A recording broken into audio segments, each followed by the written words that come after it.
That's so crazy. My connection just literally, I just really got kicked out and shut down. And I'm literally sitting under Wi-Fi, under good Wi-Fi, and my phone really just like kicked everybody out. I just got kicked out, which does not happen.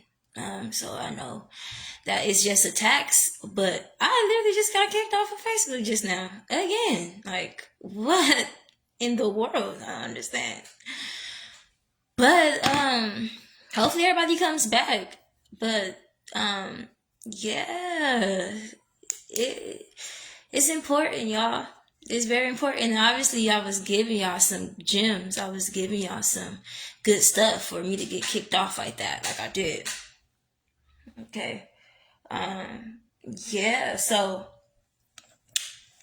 yeah, I began to get up and I began to feel better and, move around. And then, a different sickness fell upon me. A different sick, like after that week, the very next week I was sick again, but in a different way. I didn't have a sore throat no more. And my vision wasn't blurry no more. Like my sight wasn't blurry anymore. But I still had really bad headaches. And I had sickness in my chest. And I felt very nauseated. And so I was going through the motions of that for like another week or two. And the whole time I was going through it, I had not been attending any intercessions, or I had not, in that time, I was actually supposed to come back live and do lives and, continue to work. Because last time y'all saw me on here, it was maybe like 2-3 months ago, and I was on here for like a good 6 hours, and we did testimonials, and I prophesied and taught, and I was supposed to come back, but I was sick, because I was going through warfare, okay, for my family, and I didn't say nothing. I didn't go and message anyone and speak to them about it or like reach out or anything, because for one, I wasn't instructed to. That wasn't in my instructions to do so. And I was at a point to where it's like, okay, well, I'll deal with nothing but the prophetic. If you ain't prophetic, you're a prophet or a prophetess at the actual office. And so if this is something that you're supposed to know, or if God wanted you to know, or if we are supposed to be in contact right now, you would reach out and you would know what it is. It's not me testing the spirit or trying to test people to see if they're true or not. I don't got time for that, especially when it's certain things like what I was going through. But more so to say, it wasn't input in me to do so, and so around that time, it was a lot of assumptions going on, it's like, the first thing that was assumed was like, oh, she must have demons. Or demons must be on her. She must have fallen away. She must be, no one really asks like, hey, are you okay? Are you fine? Is there anything that I could do for you? Do you need prayer? Are you troubled right now? Like, because trouble could be various amount of things. It could be trouble because you have, because you do have demons, or because you do have demons on you. You could be troubled because you got certain situations that's going on in your life, just regular things in life, like car broke down or this, that, and the other. Like you could be troubled because you got things going on in your mind, So when you ask a person if they're troubled or not, that's not being a bad person, or that's not, to say like, that's not, you're not doing no wrong in that, and I'm not like getting on nobody ankles or nothing like, oh, you guys weren't there for me, or you guys weren't. No, it's not that. Don't take that up for yourself, because that's not what I'm saying. What I'm saying is, if in that season, if you notice I was not the same, or if I was not reaching out, this is why. And if you did not reach out, it was okay, because it just was not meant for you to do so. It's fine. I love everybody still the same, But this is why this was going on, And so for anyone who did say, well, she just have demons, or, you were incorrect. It's okay. We are still learning. Thank you for all the prayers, though. I'm very appreciative. Hi, Jade. He said oppression, not possess. Yeah, because oppression and possession is two different things. Oppression is when you feel things being weighed on you, when you feel the weight on you, when you feel things on you, versus being possessed is when something's inside of you. And that's a different thing that's a difference when it comes to especially when it comes to warfare. You gotta be able to have the spirit of discernment, be able to discern what it is, whether it's oppression or depression, whether it's oppression or possession, because when you're oppressed, you can feel conflicted. Hey, your pen been sitting right here on the counter, like, for the past 2 days. That would be ignorant, though, which is definitely understandable in this day. Exactly. And so a lot of times we see a person that is, ma'am, Crochet, your pen been sitting right here on the counter under the TV. Okay? I am not about to do this with you. I am trying to be, it's always you. I'm trying to be professional here. Okay? You need to tap foot in here and get it or whatever, but I ain't about to do this with you. Signal acting up again. Oh, that means they're probably gonna kick me out. I don't know. Let me try to do something right quick. Let me see something. Disconnect the Wi-Fi. So if it does not, hopefully it don't go off this time. But yeah, so we see people that look. I'm gonna get on you in a minute. Okay. Ooh, it's cool on your end. Okay. We need not to distract the teacher at hand, okay, during the lesson. Okay. When you see somebody that's oppressed, we think, oh, they got demons, or, oh, they're possessed, or something like that. And in all actuality, it's just their trouble because they got things that are riding on them and they need prayer. We go, in the name of Jesus, demon come out. The spirit of depression come out of them. The spirit of this and that come out of them. And the whole time, let me tell y'all something.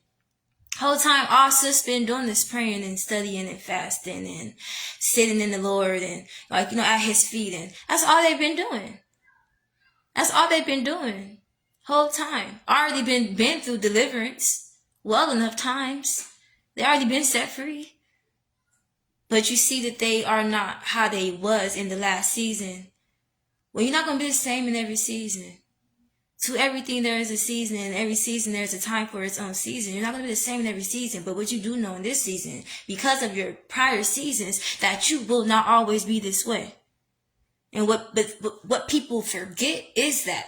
So they treat you as if this is who you are now, and this is how you're going to always be. Be mindful of it, but let it change your heart not. Right? So she says, Christians can't have demons. If the Holy Spirit dwells in you, it's definitely oppression. Something is not right if an unclean spirit can possess you. Exactly. It's a difference between being oppressed and being possessed. Now, when you possess, that's because you obviously then went back into sin. Willfully. You obviously been living in sin and, doing certain things. And we ain't here to condemn you or tell you, oh, you're going to go to hell. Like, no. We're here to uplift you. We're here to help you understand that this is your home. In the Lord. The body of Christ is your home here. Okay? Temporarily until we get to our real initial home. We're here to help you understand that it's safe here. But it seems to us individually, we all seem to come to a point where it's like, oh, well, it's not safe. I can't say this or that. I can't go to my brother or sister because they're going to think that I'm possessed. They're going to think that it's demons. They're going to try to perform things, and it's out of order. Perform things that are inadequate, that are not that they're not appointed to do. They're going to try to come. So when you see a person that's oppressed and you trying to deliver some or call a demon out of them, you wonder why things don't change. You wonder why it might make them go. It might cause situations to go worse. That's because you lack discernment in that situation. And instead of you saying, come out of them, say, get off of them. get away from them, get off of them, leave them alone, go away from them, because the demon's not in them, it's on them. Now it's one thing to be someone who have been saved per se, but not set free. Now let me put it that way, because a lot of people go and they get baptized in water and they confess the Lord, they get introduced to Christ. Christ introduces himself to them and they get baptized in water and everything, but they do not receive deliverance. So they immediately jump into preaching and they immediately jump into doing the work of God, and they go to church every Sunday and they do all these things, but they still have demons in them because they never received the Holy Spirit. But they got water. The true definition of being reborn again is accepting the Lord as Christ, knowing that He is the Son of God. That He came down and He bore our sins so that we may have the right to the tree of life. Getting water, being cleansed by that water, and then receiving the baptism as well of the Holy Spirit. That and then and only then can you not, that's when you can look at the person, you can see God through them, and they don't got it. So they're going through something, this oppression. But a lot of people in this generation, and in the generations before then, skip those steps. So you go, I'm going to get baptized. And they make you watch Passion of Christ. And you watch, and then you go and you get baptized. It's okay. Time will still be here. You go and you get baptized. And hi, Tyler. And you go through all these different things. But one thing they fail to, hi, Terrell. One thing they fail to do is they fail to baptize you in the Holy Spirit.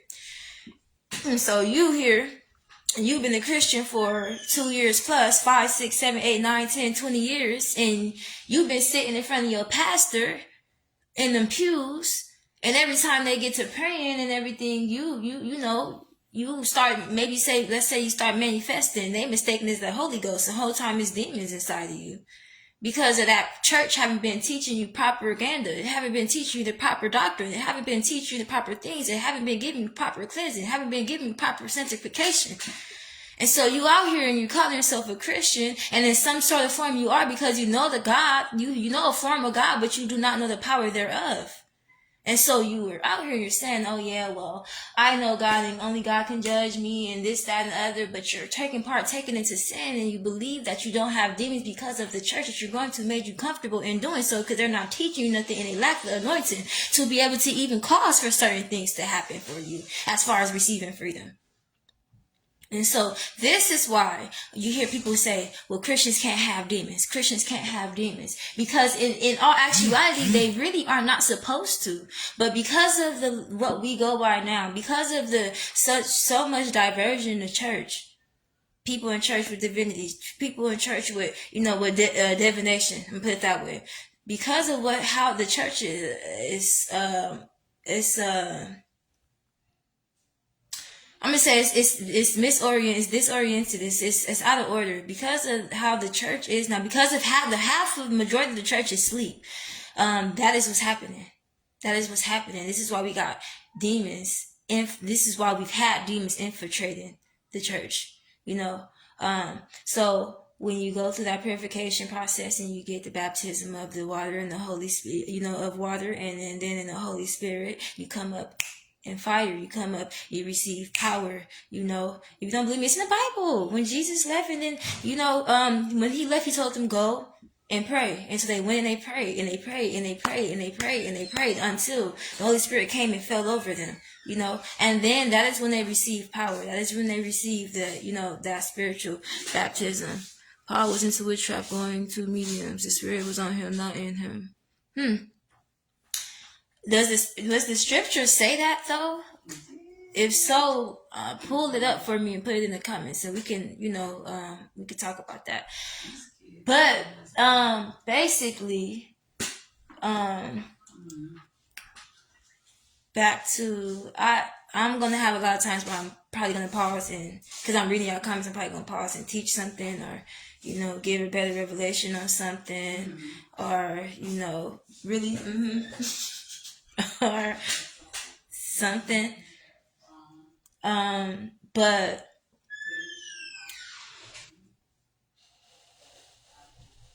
what I can say is, yeah, in the midst of me understanding, in the midst of me going through that stuff, it did a lot for me and to me.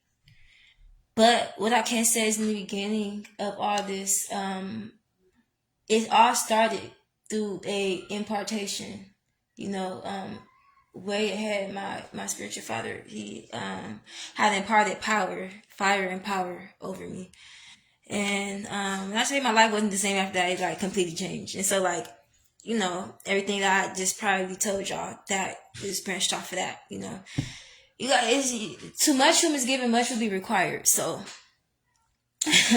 so I end up, coming out of that and basically, getting better. And what I can say is I was very agitated in that time. I was very agitated. I wasn't so much for people. Like, I'm not gonna lie to you. I'm still kind of not. Like, I love everybody, don't get me wrong, but like, I kind of just like, blah. Like, I'm not a people's person. But I am in God, and I am for what God is for, and I'm for the work that He put me into. And so I'm for the souls of people.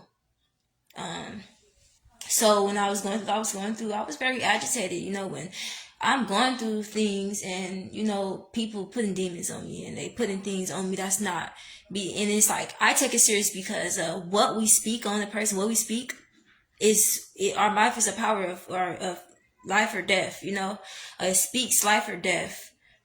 So when we speak something, we see a sister going through something, we speak, oh, that's this and that, and we're not sure of it. If that's not really if we're not accurate, if that's not what the Holy Spirit is telling you, shut your mouth. Do not say this about them, because what you're doing in the midst is word cursing them, and you're saying things that is not true. And don't let them really hear it, because then they'll receive it. And so now what you get is the product of what you've spoken over them. You get the product of you get the results of what you spoke on them. So if this person really just going through oppression and you speaking demons over them, by the end of the week, they is gonna need deliverance. Because they're taking in the words that you're saying about them. If the person just going through a demon that's oppressing them and making them feel tired, but you're saying that they're possessed and they got the demon of depression and they got this, that, and the other, don't be surprised if in the next 2 weeks that really is them. And we can't say, oh, well, that's because that's because of them. When do we start taking accountability on what we said or what we did to cause for a person's life to be altered a certain way? Because all of our wrongs speak life or death. And so with me, I was very agitated because I'm like, no, that's not it. And they're praying, oh Lord, and we rebuke this and come out now. And I'm like steaming. I'm like, and then you know how it is. Y'all know, because we are believers. We're all saints. How it is when you do pray that hard for a person and they get very agitated, we go, oh my, yeah, the demons are manifesting. Sometimes it's not even demons manifesting. Sometimes it's really just them irritated because you are completely off. Like, you're not on point at all. And instead of us, wasting our breath and saying this, because most people who are like that can't even take correction. Instead of us wasting our breath and saying, oh, well, you're not right, you're off. We just kind of just like, wow. Like, you just kind of agitated in a way. It's like, wow, that's crazy. Like, don't receive. I don't receive. That's why you gotta be careful who pray for you. If that makes sense. Who you allow to pray for you. Because not everybody is equipped and not everybody got that spirit of discernment to even know what to pray for. Prayer works, but you gotta know what you're praying for. You gotta know what the problem is. What are you praying for? In order for you to receive results, you gotta know what your problem, what you're praying for. What are you going to God about? And it need to be accurate, especially if you're going to Him about someone else or something else that does not even pertain or involve you. You gotta be accurate about it. That is why a lot of times prayers aren't answered. But I was really agitated, y'all. I'm not gonna lie to y'all. I was agitated. I was like, that's not it. I don't have demons. That's not me. It's not me. It's not me. And then what also agitated me was the fact that a lot of people want to be prophets or prophetess or want to be prophetic, but be blind. It's like, how can I say it without sounding rude or mean? How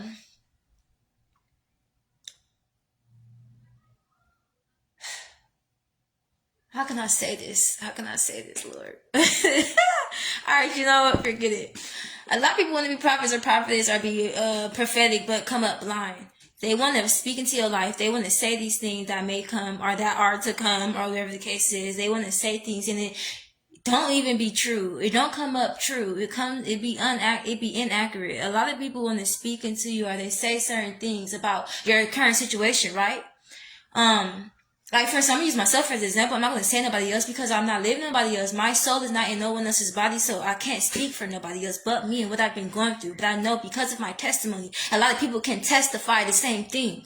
What I've been going through is I've been going through things of, as far as my family, as far as regular just situations in life, you know, as far as going higher in the spirit. So I'm going through a lot of battles, a lot of things that has been trying to push me backwards, right? But what I have is a lot of people, and I'm not condemning or wronging them. But what I am saying is, people, and I don't go bother people either because of this. I don't go bothering people because it's not people you should be seeking out. It's the Lord you should be seeking out. So this is what agitated me, is because the people come speaking of me, you know? And I'm not saying it's because they didn't have good intent, because you do. They come speak, well, sometimes people do. Sometimes people go to seek people out to try to help them to make themselves feel good because maybe they felt low. And that's not a problem per se, but yeah, just leave that there.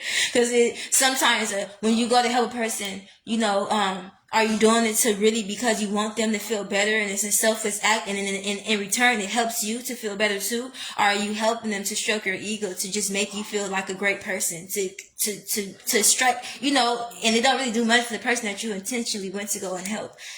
That's a whole different teaching. It's definitely a whole different teaching. But anyways,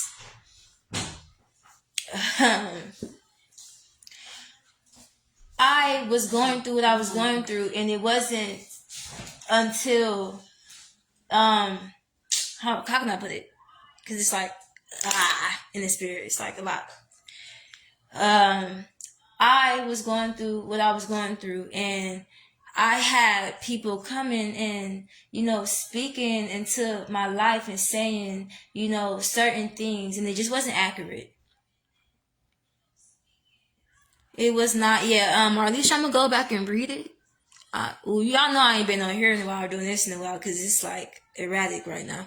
I'm gonna go back and read it, but if I can't, it's gonna be my sisters and brothers probably will assist in the comments, and they'll reply or whatever the case is. But if I can't get to it while I'm on the live, then I might go to it once I get off of the live. But yeah, so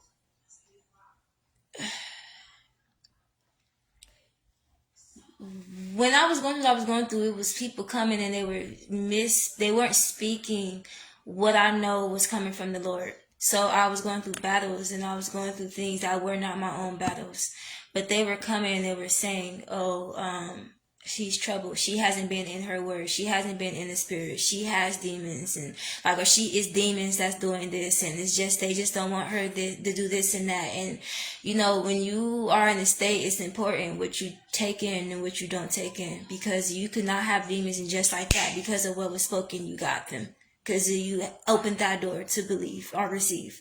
And so I got very agitated because it's like, wow, so prophetic. Wow, prophets and prophetess you are, but don't see nothing.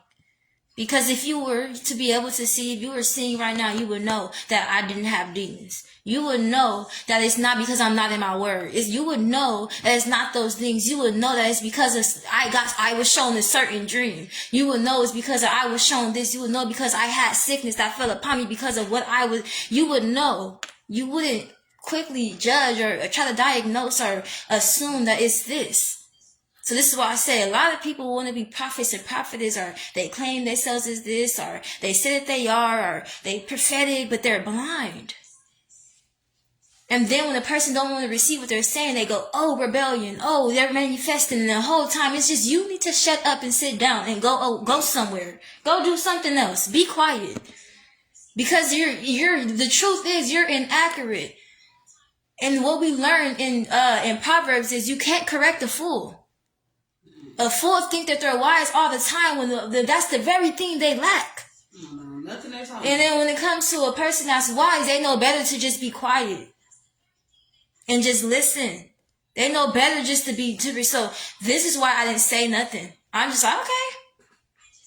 And I continue just to, attend to the Lord, but I'm just quiet. Agitated, yes, but I knew better than to put my mouth on something or speak on something or say something to a person or tell somebody something. Cause just because they're gonna learn, cause God gonna show them. But just because I'm not happy with it, or just because I'm going through what I'm going through, I'm not gonna say twice as much. I'm gonna be quiet because of what I'm going through right now, how I'm feeling right now, and I know that I'm low right now. What I can say can easily cause somebody whose spirits are high to come just as low as mine, if not lower. What I can say right now can be very detrimental to the next person's walk. So I'm not even gonna put my mouth. I'm going to be quiet. I'm going to continue to ask the Lord to work on me. And that's what I feel like a lot of us need to learn in this season. Just because it's true don't mean that you needed to say it in that moment. There's a time for everything. Just because you feel like it was true, it may have been your truth, but not what the Lord was deeming accurate in that moment. And so that's how I felt. That's exactly how I felt. And for a long time, I just, I'm like, I don't want to. As much as I love to go and, yes, touch my anointing and do my harm. No, touch not my anointing and do my prophets no harm. Exactly. Our mouth is a two-edged sword. Exactly. And a lot of times we think because we're so, I'm so anointed and appointed in God. And I'm so in this office and I've been doing so much exploits and all this good work that, we think that we can't do no wrong or we can't cause no harm to a person. And then when we do so, because we know we're saying the truth, because we know that we're speaking the accuracy, we don't care about how we deliver it to that person.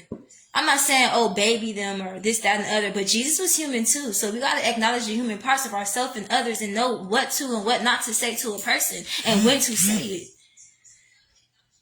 And I don't mean to say it like this, but then again, I do, honestly. I'm not.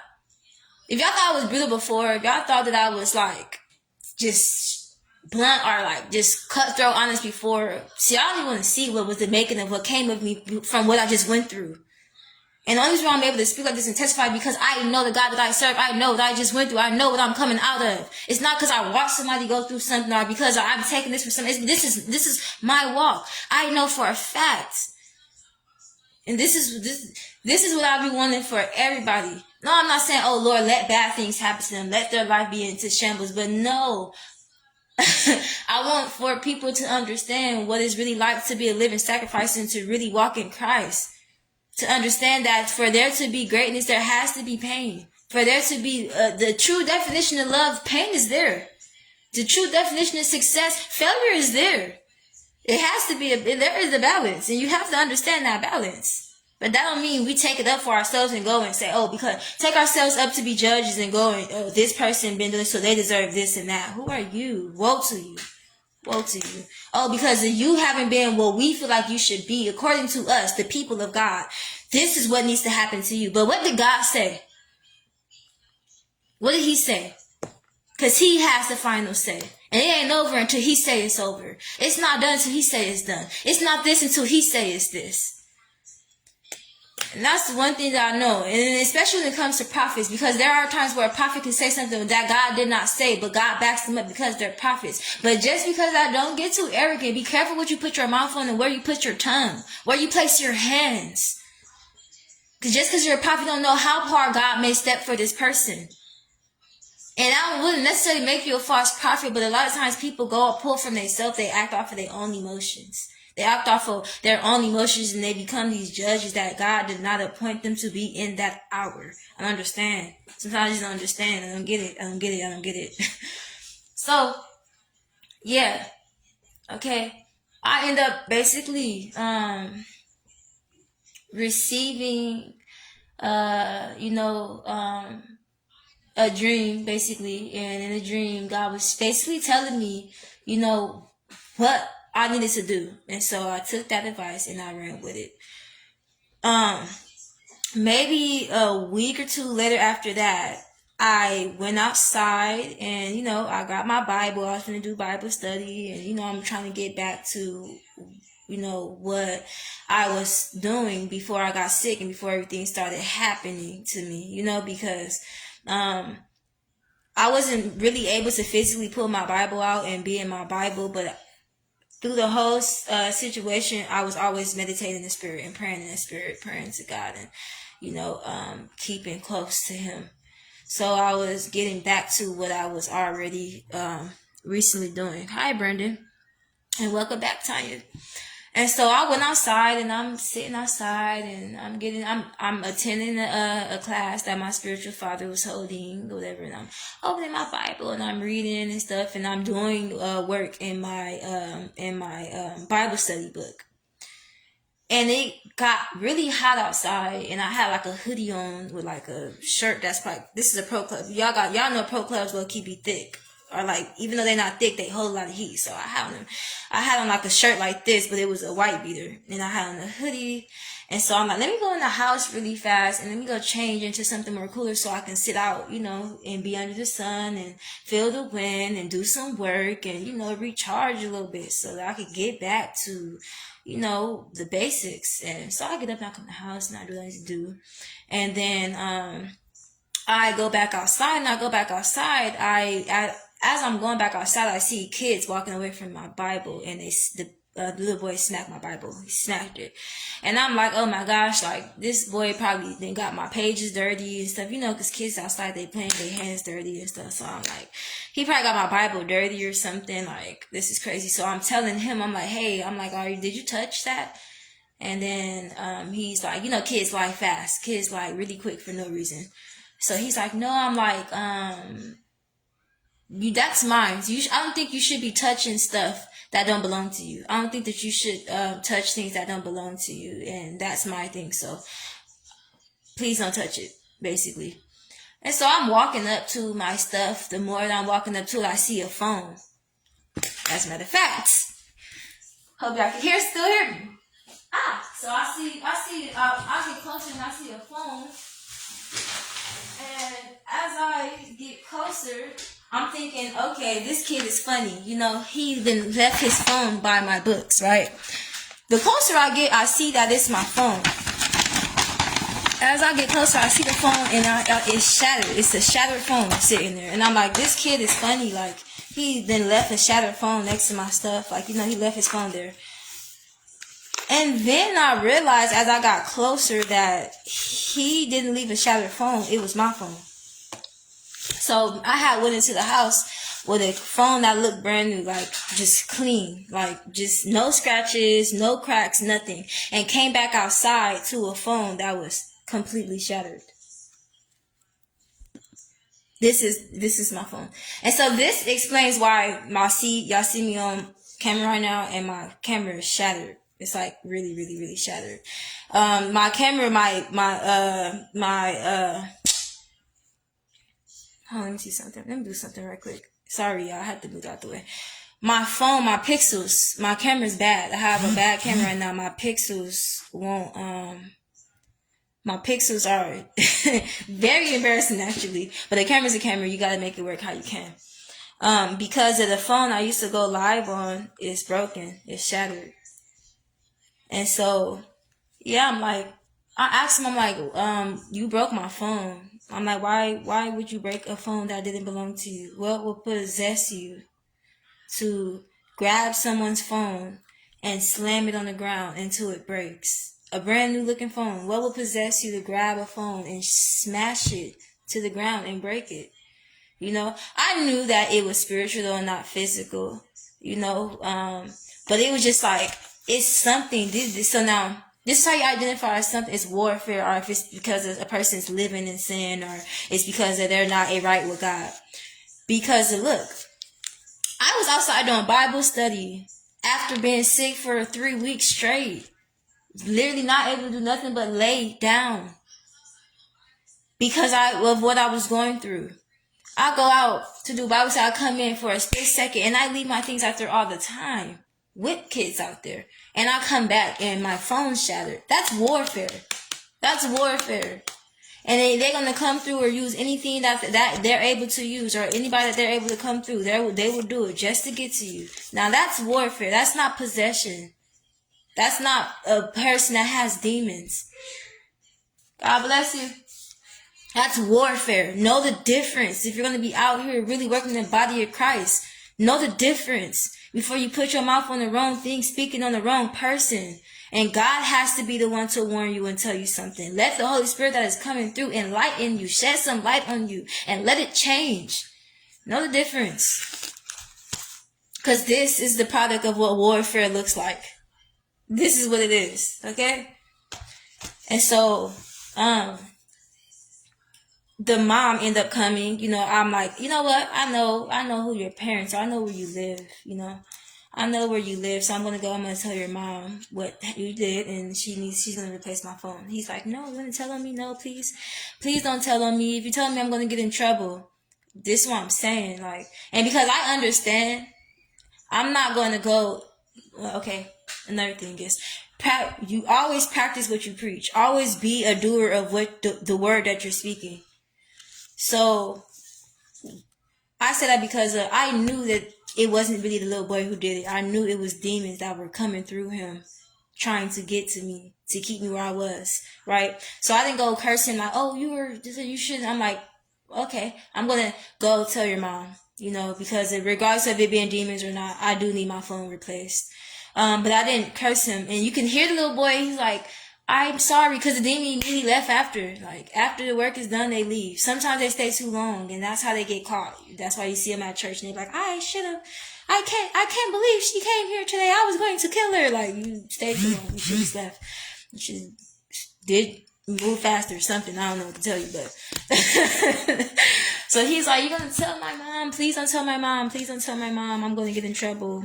He's like, I can give you a lot of candy. I can give you a lot of candy, And I'm just like, oh my God, kids, man, adorable and innocent, which makes me hate the kingdom of darkness all the more, because how could you use something so innocent to come through and use, and to cause so much affliction in the person's life, or cause something. How could you do something like that? You can't get no wickeder. And then it just reminds me, we all been there before. And then we still are all still in those states. No matter how much of a dough we claim to be, we're still his children. No matter how much we think we may have learned, or how much wisdom and knowledge we think we may have gained, we still have a certain sense of innocence to us.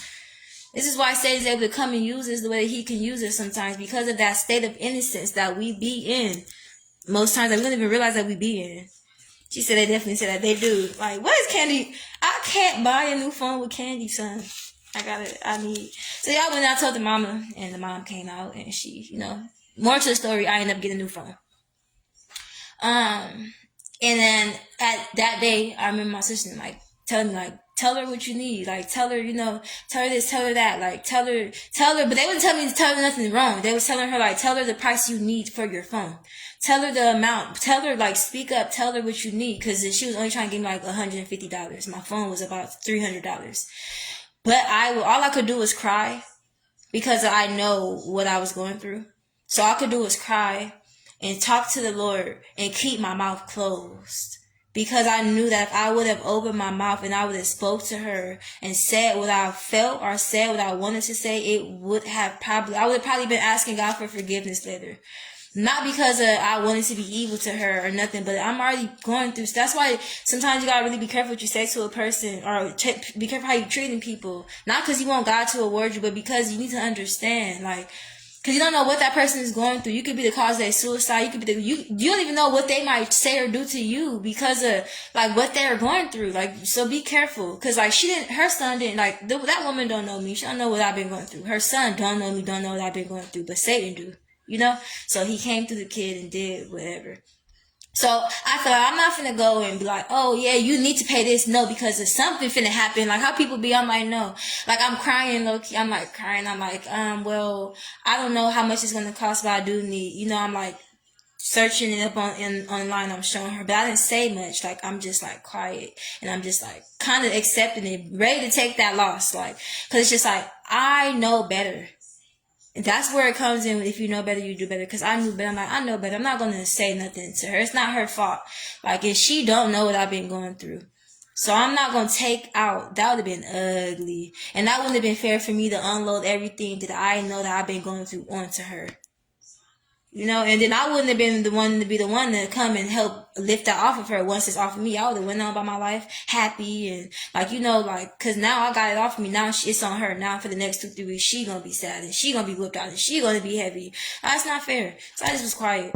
I was just like, I'm not gonna take that out of her. I'm not gonna say nothing mean to her. I'm not gonna say nothing out of my emotions or out of my anger or out of my confusion or frustration. I'm not gonna do that. Cause I know how powerful words can be. I know how powerful words can be, especially when you got the energy to back it up. Especially when it's matching up in the spirit. I'm not even gonna do that for real. So I end up going and getting the phone, settling for a phone, and you know, getting the case for the phone and stuff. And I end up coming back home and doing my work, continuing doing my work and studying and everything. And so maybe about a week later, I end up going through another traumatic situation all over again because of a disagreement that could have been nipped in the bud and left alone, basically. I ain't gonna go too far in it, to be honest with you, but it was just something that was also a learning situation for me as well. And so after that, it was like in that season and still now, I can't even say, be honest, y'all. Like when y'all going through stuff, don't, especially when you won't hear, don't go like, oh, that was then, but now. It's okay to speak into your life what's going to be and what it will be. But don't be like, oh yeah, but I'm like, I don't know how to explain it. Like, be honest. Like, I know that what's happening then is still happening now. It's not as heavy as it was then, but it's still happening now. Hi, Charity.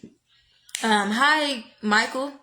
So I know that it's still things. It's still Satan still trying to bring my spirits down. I know there's still days where I wake up and I feel like I've been weighed down.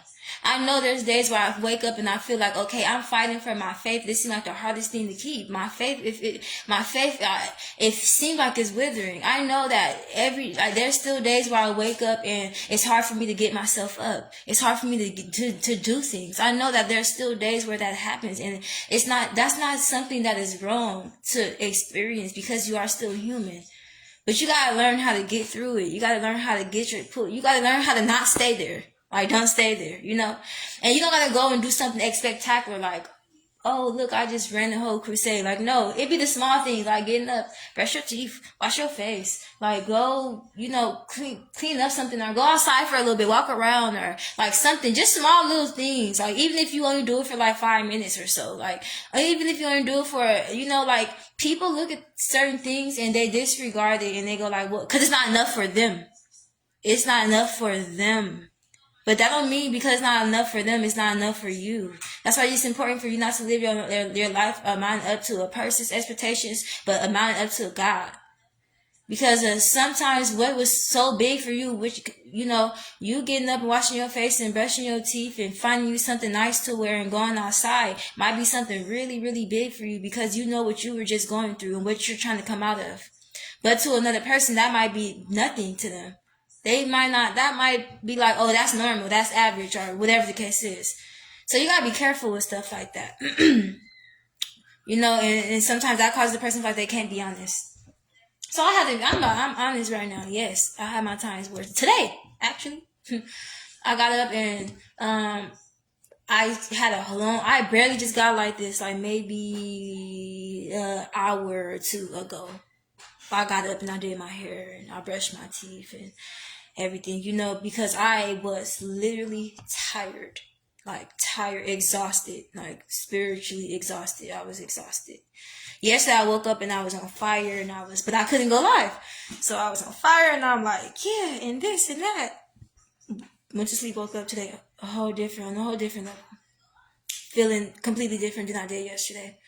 And I'm like, okay, well, trying to make excuse like, well, maybe, I could just go later, or maybe I could just do it tomorrow or another day or another day. And it's just like, this is where it counts though. When you don't feel like it, when you want to and you trust God and you just do it. Because I could just do it tomorrow or I could do it whatever. Like, no, I'm going off of God's strength and I'm going to trust Him. And even though I don't feel like it right now, I'm going to do it. That's when it counts. It's not like I'm going to go get myself together. I'm going to make myself feel better. I'm going to do this myself. And then I'm going to try to go and give it to God and do it. Like, no, it counts when you just say yes. You just do it. Just do it. Just do it. Just do it. Just do it. Sometimes we be telling ourselves like, oh, I want to give all of me to God and not just half. He deserves all of me. And so we manipulate ourselves into thinking the only way we can give all of us to God is by changing what is bad in us first and then giving so that we can give it our all. No, the way you give your all to God is you just say yes, just how you are, and letting Him meet you there. Just say yes to Him. Just say yes. Just say, yes. And she said, yes, in our weakness, His strength is made perfect. Yes, your yes and your lowest, not your yes and your strongest is what gets Him. It's your yes and your lowest. Your yes and you acknowledge, because when you say yes and your lowest, you're knowing it's not by me, but by you. Not by my works, but by your power. Not by my works and by my might, but by your love for me. It's by you that it's done. Water. It's great. It's by you that it's done though. So that's when it counts the most. And that's with anything. That's with anything. So I'm like, I ain't really feeling like that. I ain't really feeling this and that. And what I want to say to y'all is I know. I ain't gonna do that what I do most times and dig into people's stuff and all that. Cause I don't need to. What I can say though is I know we all been going through the same stuff, but handling it different ways, learning different ways, and going about it differently. And it's not going to look the same as like what I'm going through and how I'm handling it. Not going to look the same way that Tiara's might look, or Quinshay's might look, or Tanya's might look, or Holly's might look. How we come about it ain't going to look the same. But we know how the same, we all got out of it the same way. And we got out of it by God. We got out of it through God. So we got out of it the same way. But how we come out of it, like the way we look when we come out of it is not going to look the same. What you're feeling right now, I can't say how you should or shouldn't go about it. But what I can say is let God be the one to go through it with you. I can't, however you may take it or however you may wear it, I'm not to be the one to come and judge you for it. Because of what you're going through is different, how you're perceived. Because look, let me put it this way. We all got faces, right? Cheeks and nose and eyes and lips and hands and breath that come through our lungs. And, we all got blood in our veins. But all of us, and we may, we may all even bleed the same when we get cut. But when I get cut and and I bleed, the pain that I felt, you may not feel it that same way. Your tolerance may be higher than mine. When we hear something on TV or we hear a person say something, we got the same ears, but I may not have heard the same thing that you heard. We see this, we both have eyes and we see a sign in front of us, but I may not see it the same way that you see it. I may perceive it differently than you. They may have said this thing, but I may not receive it the same way that you received it. So this is why it's important for us to understand we all may be going through the same thing in this season, but we're all not going to go through it the same way. We're not going to all wear it the same way. We're not going to all come out of it. You could be having a worse day than me, or you could be going through the same exact things as me, and I'm telling you like, oh, well, I do it this way. It's not about you. It's not about me. If I'm saying this to you, I'm like, oh, wait, I did it. I. It's better for me to not say anything to you at all. Because it's not about, unless I'm doing it in an inspirational way, like, hey, I know how you feel because I go through the same thing. Maybe we should try to do this. Maybe you should try to, like, maybe let's try to do this. Like, you are fearfully and wonderfully, like, I will speak life and I'm going to lift you up. I'm not going to go and go, well, I do this, or I try to be like this, or I'm like this, that, and the other, because that could be misconcepted through the person. And know that it's not your problem, but you want to know when it becomes your problem, when you put your mouth on it and you start speaking into that person. And now it's your problem. When you go and you involve yourself in it, then now it's your problem. You can't go and involve yourself in something or speaking to a person, say something to a person, and then when they react, you go, oh, that's not my problem. It is. It was only not your problem when you weren't involved. When you were in your bubble and they were in theirs. When you were minding yours and they were minding theirs. The moment you go, if I go, hey, Quinche, I know you've been like this for a while and this, that, and, and then she's like, okay, because I've been feeling down lately, or I've been feeling heavy lately, and I'm like, okay, well, you need to do this then because I'm like this and that, and they're like, but I can't, and I'm like, I say something like, I'm like, well, she go, I don't like how, I don't like when it's like this or that. And I'm like, oh, well, that's not my problem. Like, what was the point of you going and saying, first and foremost, now it is actually my problem because I involve myself in speaking, speaking to that person or trying to take up, helping that person. And then on top of that, it's also my problem because I actually volunteered myself to actually even be involved in what's going on. If that makes sense, I hope that makes sense to y'all in a way. So that's what I'm trying to say. And then the reason why I probably could have did it in the first place because I understand, because I know what I'm going through. But it's about the way you approach something, especially if I know I said something to you and it could have been true and it affects you in a way, especially with knowing what you're going through, and then the way you react and I go, that's not my problem.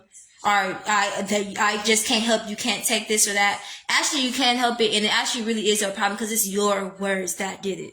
It's your words that cause it to transpire. It is you. I want people to understand this, cause I know that this is stuff that not only I be going through, but I know we all go through in a certain way. So it's like, but we are taught that we can't say things like we gotta go and fix ourselves up, or we gotta go cry about it in private, or we gotta keep it in and be strong and beat it. Stop. I feel like we become these people, we got busy people, and then when we go look at ourselves in the mirror in our reflection, we're unhappy with it, and we don't even recognize the person that is looking back at us, and because that's not who we initially wanted to be. We got little pieces of everything that everybody else wanted us to be. I remember telling Shay one time, I got a vision where you walk out and you in your favorite outfit, you love it, your favorite hairstyle, and all your brothers and sisters is there, and they like, that's not it. That is horrible. And they tell you, hey, take that off and put this on. Hey, change your hair to this. Hey, put on these pants and do your hair do your makeup like this and do this, that, and the other. And you do it because it makes them feel, because of it might make you feel better to make them feel better, or because they said it's nice. You do it because of what they said.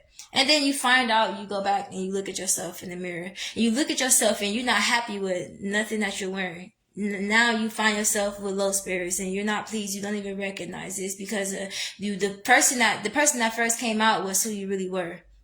It's what you really loved. That's really who you was. But you change yourself because of what people thought about you or what people had to say. You put on the things that they rather you have, and that's when you need to understand that people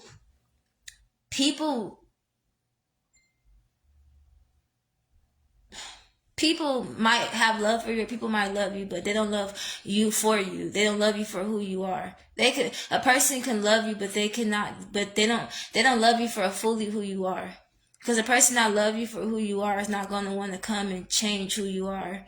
Especially if it's not hurting them, or if you're not being a bad person. Especially if you're really a good person and it's not hurting them, it's not causing no riffraff. It shouldn't be something in them that wants to change you. You get what I'm trying to say?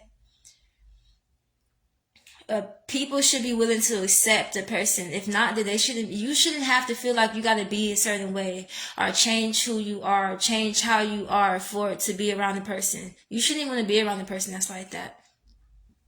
Because in the end, you're going to find out that you're not happy with who you become. And you didn't do it for yourself. You did it for the people. You did it for them. So I'm a person who's big on helping people live their truths. Because I got a problem with learning how to live mine. Because I put back me to help people. Because I see it. I'm like, nah, that's not right. Where's you got a voice. You matter. You wonderful. Like, did anybody tell you amazing? Like, did anybody tell you it was wonderful today? Anybody tell you that you are awesome? Like, you are loved. Like, like, I don't care if they come out with striped shirt, polka dot pants, like, crazy hair. Like, sis, is that you? That's what you like? And you smiling, you shining too. I'm not gonna go, you look stupid. Like, why are you gotta, maybe, it's something wrong with you, actually. If you gotta do that, is you missing something lacking. Because of why you gotta feel so strongly opinionated that you speak into somebody else's life and bring their spirits down. And then that's their problem. Like, what? Alright, whatever. Like, I don't know. But I was talking to my sister about this the other day. And I was just realizing, like, dang, life is like really, it's really crazy. But that's why people don't know how to, That goes for with dreams, everything. A person can have a dream, and people speaking to it, oh, that's not possible. You could never do this. You can't do this and that, that. And you be surprised when that person really don't turn out to be it. It's because of what was spoken over them. Like, we gotta stop killing dreams. We gotta stop killing each other's dreams. We gotta stop killing each other's visions. We gotta stop killing hope in each other. We gotta stop killing faith in each other. We gotta stop killing each other. Cause that's what we do when we put our mouth to something. It may not be for you, but that's for them. And is it about you for real, or is it really about your happiness for them? Seeing them bloom, seeing them strive. I may not want to be a construction worker, but because you do, I'm happy for you. Like, yep, and I'm about to help you find the resources, and I'm going to support you. And, I'm not going to tell you, like, oh, no, that's foolish. You should go do this. I see the potential, and I see this, but do that. That person may say the same thing, but they may not want that for themselves. That's not for you to be angry at them or judge them or pull them down for. Oh, I don't like to wear shorts or skirts. I wear jeans only because I noticed with this and that. And that's great, but it's not an I. It's not you. It's not about you. You don't gotta wear it. It's not you. We love that about you. You stay that way, but don't speak into me. And now, you know what I mean? Like, now I'm feeling like I can't be who I want to be because of that. Because that's not fair to nobody. And you don't like it when it happens to you. You don't like it when people do it. People could go like, oh, well, no, because I'm strong and I got a tough skin. The reason why you're strong and got a tough skin is because of what you went through. Which means you initially don't like it. I'm strong and I got a tough skin and I just go about this way. But if you sit there and be real with yourself for a minute, you don't like it. That's why you don't surround yourself around them type of people. That's why you create a protection, a mechanism of defense and protection so that you don't have to receive. You feel like you don't got to do it or receive those type of things because you're just going to have your mind thinking like this. Why? Because initially you didn't like it. Initially because it hurt you. Stop lying to yourself. Stop lying to yourself for real. People got to stop lying to themselves. Because what you doing it for? To make yourself feel high and mighty? Is it to teach a person something? Or because if you're doing it to teach somebody something, you failing. That's not how you do it. What you doing it to teach yourself something? To make yourself feel powerful? Like, because a person sitting there sad and crying or hurt or, you feel me, like not feeling like they have a voice, but you, I don't know. I can't understand. I can understand it, but I just don't. I can't wrap my mind around it for too long. Okay.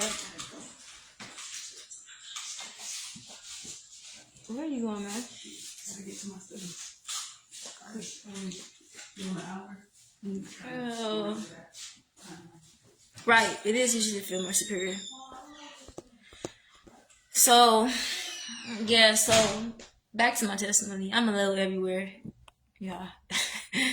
But back to my testimony. So, after that, I had to say like maybe 23. I walked outside, and when I walk outside, my car is missing. My car is completely missing. Like, it's not there no more. And I'm like, oh my gosh, like, where's my car at? And cause my car had been sitting there for like weeks because it didn't have no gas. Cause my financial situation has been like really bad. And I haven't been able to do nothing really or work or anything because that's not what God's permitted me to do. And so this is what be like really hard because you know you can make things happen. You know that you could be in a certain place, or you know you can have certain things, or whatever the case is. But you know that you have to. It has to be in the will of God. You don't want to go out and do something out of your own strength and do things that's only temporary, you know what I mean? Because God never told you to do that in the first place. You don't want to do things out of your own. And so that's what's kind of been me lately, you know. When I did try to get a job, it was just not the time to. When I did get a job, I only was able to work for 4 days. And then, for no reason, I got fired. So I just knew, like, okay, it's not meant for me to work right now. But I was already receiving something. So it wasn't like I was just flat out broke, you know. And then there's things that I've been praying for to come to pass. And I'm just, it's just not my season. You know, it's just not that time. It's not a no, it's just not right now. Or maybe it is a season and things have to happen the way it has to happen first before it actually comes into fruition for you. And for you, you would know, you know, which one is for you. But for me, it's one of those like, a season within a season. So like, when I went out there and my car was missing, I was just like, wow, like that's crazy. I called around, I called the tow company. When I called the tow company, the police department picked up and I'm like, hey, I'm trying to see what happened to my car. I came out, it's missing, it's not here. And they're like, what is the license plate number? I give them the license plate and they're like, oh yeah, your car was taken because of the tags. It was like, it's taken because of the tags. We can give you the address to where it is so you can go and pick it up. And I'm like, thank you. So mind y'all, I had paid my car off and my tags were not backed up as much as, I ain't gonna say they wasn't backed up, but they weren't backed up as much as it was led on to be. I actually did have tags registered under my name, but where I went and got my car from, the person I bought my car from, were holding my stuff hostage. They were holding my information hostage, trying to blackmail me and to scam me into giving them another, $2,000 and something. And my car was $3,500, and I came monthly and paid $250 from October 2020 all the way until it was around like October 2021.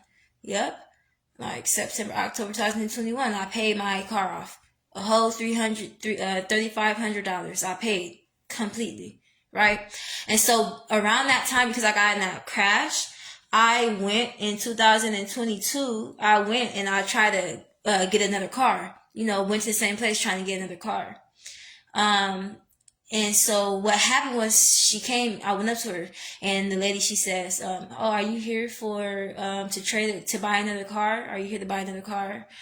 And I'm like, yeah, I'm trying to get another car. And she's like, okay, like, and then she stares at me for a little bit, and then she goes, oh no, you owe me. And I'm like, huh? Mind you, I haven't changed at all the way I look, and I came with my car, the car that I bought from her. And I'm like, huh? She's like, yes, you owe me. And I'm like, okay. So she takes me in her office and she's like, she starts scrambling through all these little, okay, Marlisha. She starts scrambling through all these little things and, all these booklets and stuff trying to find something. So she finally gets into the book and then she's like, yeah, I've been looking for you. I've been waiting for you to come. I have the same number and my address that's on file is still the same. The person I went with to go buy my car comes up there all the time and nothing was ever said. So I'm already like, huh? And to remind y'all, before I continue within the story, to remind y'all, I have been looking in the reviews at her lot, because a lot of people have been saying that she's scamming them and giving them bad cars. But I'm telling my sister, like, look what they're saying about her. I'm like, I don't think this is true, because I bought a car from her. My car is great. It drives to Arizona and back, Vegas and back, like to Big Bear and back. It's a great car. Bakersfield and back every week, every 2 weeks. And nothing ever happened. No lights on the dashboard, no check engine, no problems at all. Maybe bad rotors because of my brakes hitting it too hard or whatever, but nothing bad, basically. So I'm like, she didn't sell me a bad car. Like, you know, $1,500 down, $250 every month. It was good. It's a season for everything though, and sometimes it only happens because God made it happen for you, you know. So yeah, so she opens the book and it's my name on there or whatever. She write my name and she got all these different things that she put in debt. And I'm like, not understand. She's like, yeah, you still have payments. You only paid $909. She said you got $950 something left to pay. There's still payments need to be made. I've been looking for you. She's like, and then the DMV fees and stuff. I've been going to the DMV, paying on your tags and paying on your registration. And you have 2022 tags right now, or whatever the case is, but they're going to expire soon. And so you have to pay this. You need to make a payment. And then it went from being $950 to me on her like $2,000 and like $500 out of nowhere. She started adding up all this stuff like, okay, I will usually charge a person, what she say, $1,500, but I'm only going to, what she said, 2,000 something, but I'm only going to charge you $1,500. So now this is how much you paid. Like, this is how much it costs, basically. And I'm like confused. I'm like, wait, huh? I'm like, because I have all my receipts from when I paid you. I know I came and I paid you off because I came every month. I lived in Bakersfield. I drove out here every month just to come and pay you and be in Somerville and then go back home again. It's some things you just don't forget. Like, I don't care how high or drunk you be. And I don't even drink or smoke. So I'm sober minded. Like, I don't get it, you know? And so she's like, yeah, so when are you going to make a payment? When are you going to make a payment? Because if you don't, how soon can you make a payment? Because if you don't make a payment, we're going to come and take your car. And I'm like, okay. I'm like, well, I didn't have no money then. I was like flat out broke then. I wasn't getting money until like the next day or so. So I'm okay. When I get paid, I'll try to come up here, whatever the case is. She never wrote me no contract. She never gave me nothing. She didn't give me no documents. And it was like in a little scrapbook that she wrote down. And I just felt like I didn't really, like I said, I'm not a person who, like, even if I know better and stuff, I'm just humble. I'm like, okay, all right, okay, I need to know a little bit more, but okay. Like, I didn't curse her out or like, oh no, you sound crazy, lady. Like, you sound stupid. Like, that is not the truth and this, that. I'm just like, all right, like, and I left. And then I asked people who are, you know, who I know to be wise in this area. And I'm asking them, like, so do this make sense, y'all? Like, cause I know how much I paid and, you know, so they're basically like, if she didn't give you no receipt or no contract, if she couldn't pull up real proof, basically, of something, then that's because it's not true. That's because she's trying to get money out of you, basically. Then I was also hearing in the Holy Spirit, I was actually hearing in the Spirit that she was just trying, it was a scam. Like, she was trying to steal, she was trying to get money out of me. And I'm just like, wow, that's crazy. So the whole point of her going up to the DMV and paying on something that was no longer in her care, but was in my name, because you know you can go to the Social Security building or the county building or the DMV and you can do stuff in for a person. You know, you just put like person that you're doing this for, which will, but you could do some for people. So basically that's what she was doing, like going in my name, paying it for me, and then so she can have reasons for me to still be in debt or give her money because I had already paid her off. And so I'm like, damn, that's crazy. So what they're saying is true on the stars, in the reviews. Like she became crooked. Like they've been trying to shut her down for a long time. So basically, I never end up getting my registration from her, and I never end up getting my tags from. They said you loud. So I never end up getting my tags from her or nothing. What happened was I ended up keeping my car still and trying to figure out a different way. Like, and I needed to have. They're laughing now. Mm-hmm. Girl, gonna pour a light. Funny. So what ended up happening is I ended up keeping my car and trying to fix it up and getting finding different resources, basically looking for different resources and trying to figure out you know, how I want to do this. Like, do I want to just sell my car and not have a car for a little bit, get another car? Do I want to save up and, like, you know, just try to get a different car somewhere else with my money and, like, sell this car and make profit from it? Like, what do I want to do, you know? And I had time to think about it because, like I said, my car wasn't a bad car. I just wanted a new car now. Because the season and the cycle that I bought that car in, I was in a really bad relationship. And it was just a lot, okay? And so I'm like, this is a new season, new cycle, new everything. I didn't want to come into the new year with the same stuff. Like, I wanted things to be different. And so, what ended up happening, so when my car got taken, that was why. And I'm just like, dang, that's crazy because,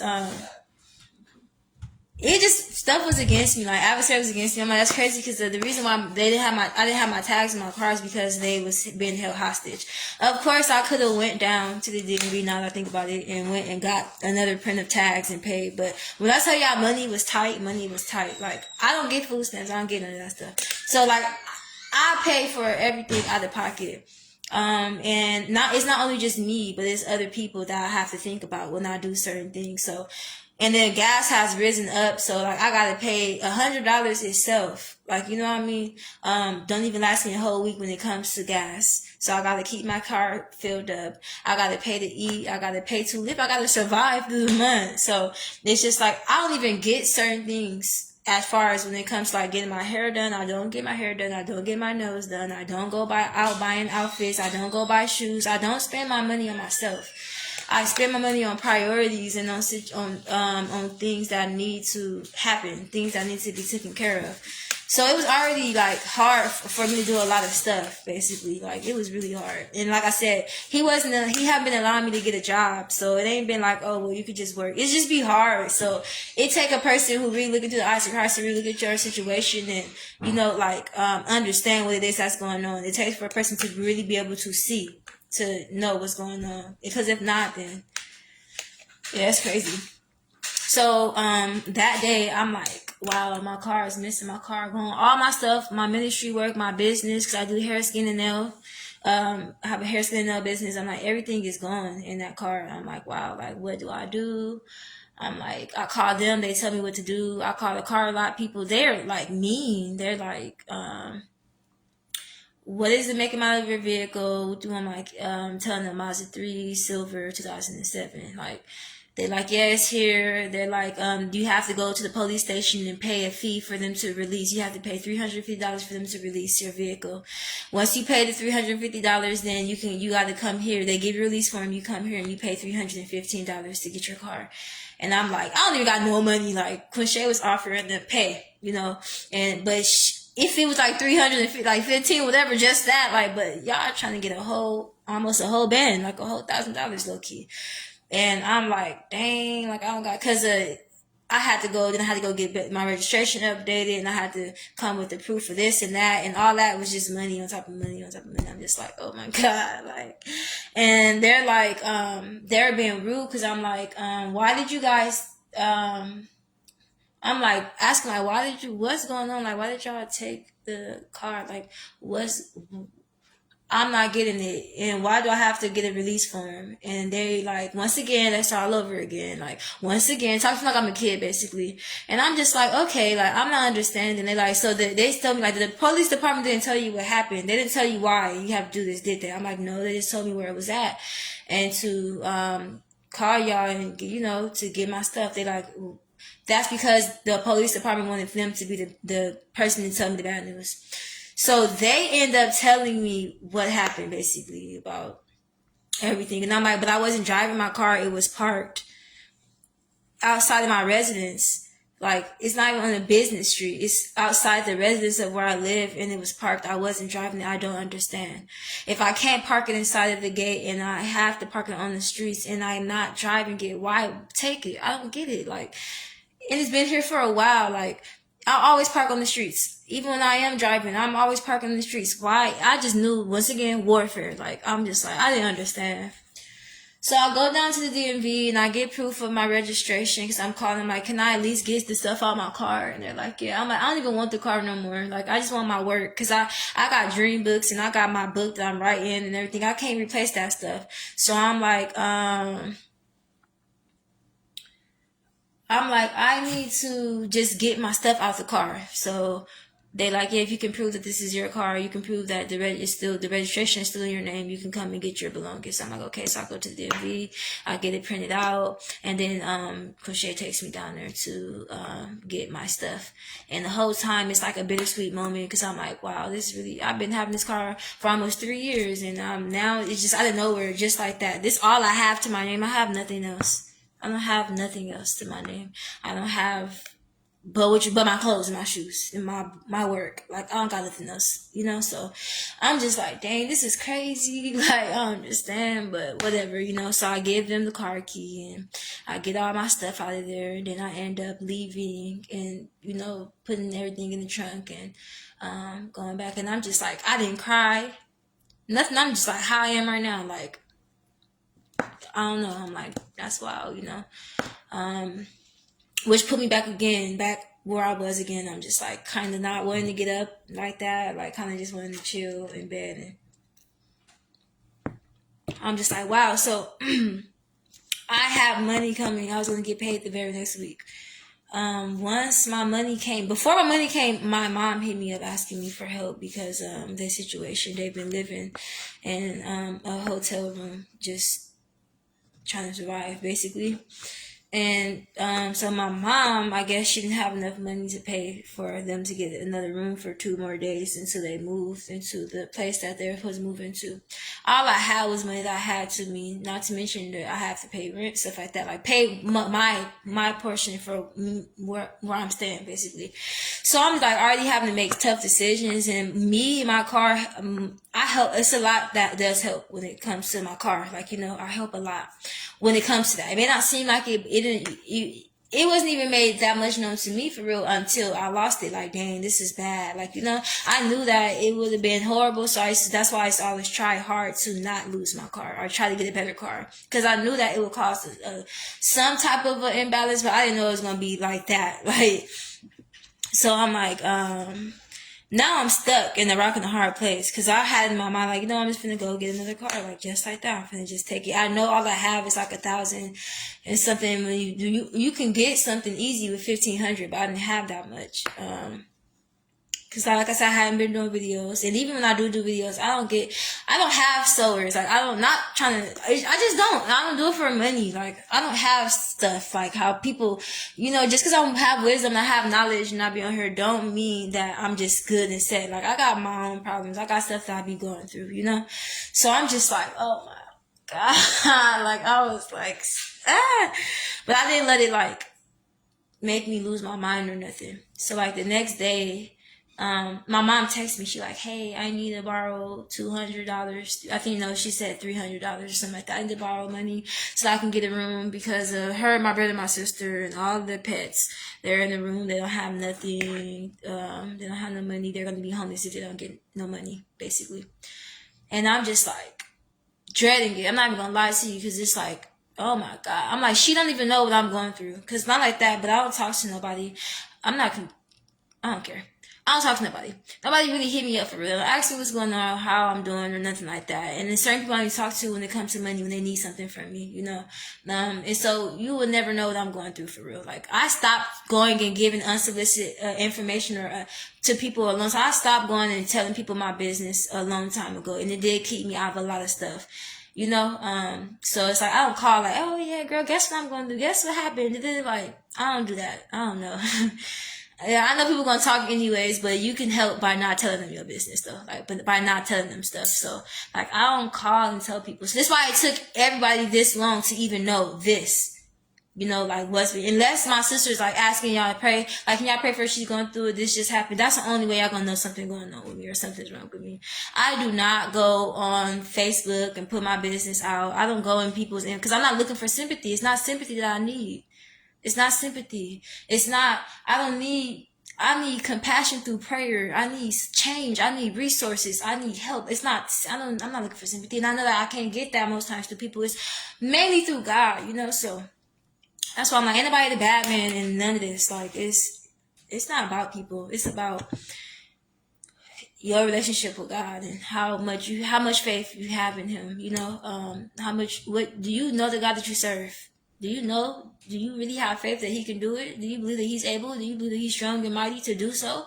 Because if you do, then you're going to see yourself through. But if not, then you're going to be stuck right there for a long time until you can know the God that you serve, until you can recognize the God that you serve, right?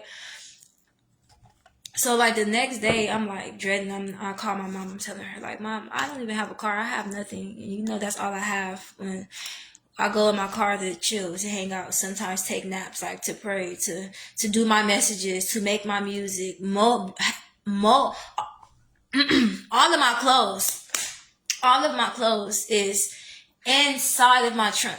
It's in my trunk. Like, all my shoes in my trunk. I got, like, maybe 2-3 bags in the house. Like, everything's in my trunk. Like, it's how I get to places. I was getting ready to go back to school again. Like, so, like, I would have needed my car to go and roll, because I was going to go and roll into Valley. Like, I had things I was going to do. Like, I was going to fill my tank up, you know, but I mean, clean my car. I was going to invest more in where I live at and give more where I live.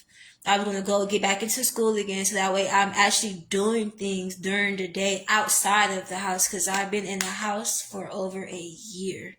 In the house, just in God, just.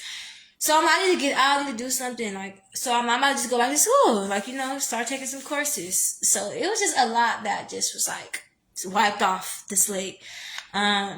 And then I was also going to offer to drive to the event that Lovey was having.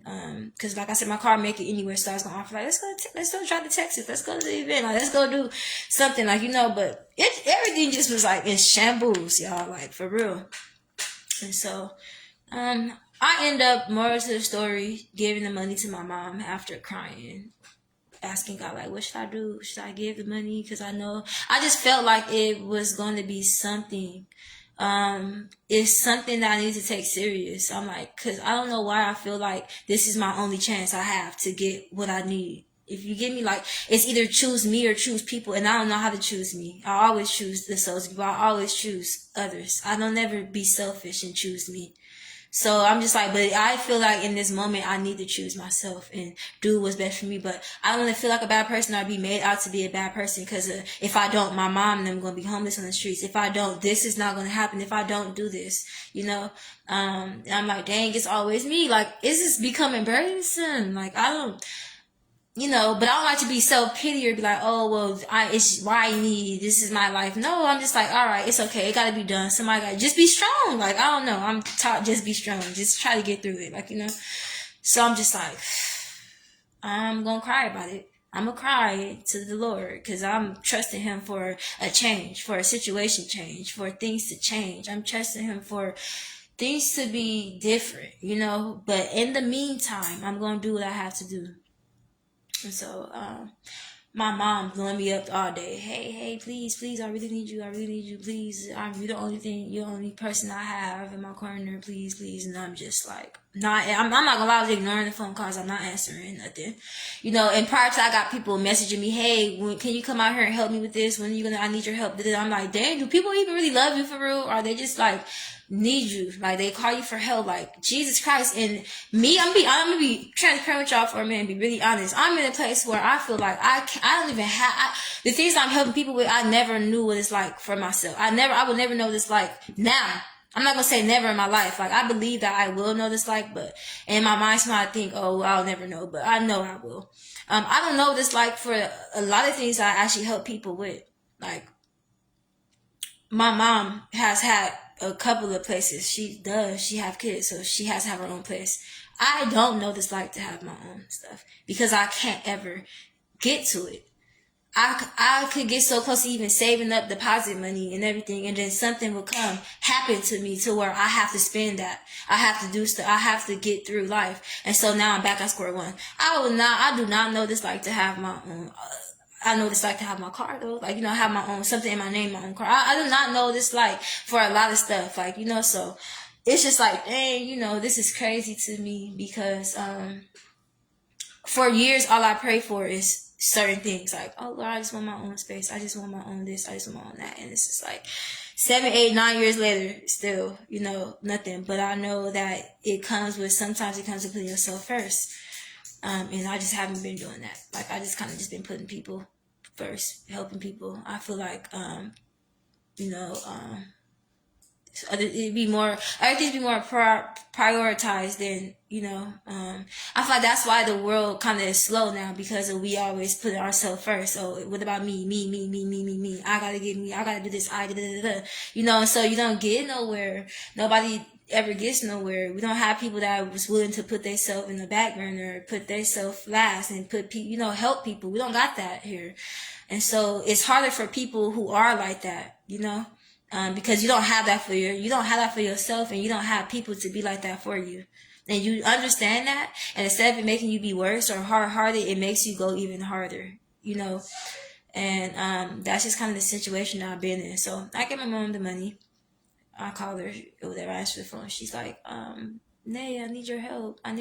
Please help me. Like, you know, I wouldn't ask you if it wasn't bad. Please, like, I'll give it to you as soon as I get my money back, and I'll give you interest. I'll give you more than what you gave me, basically.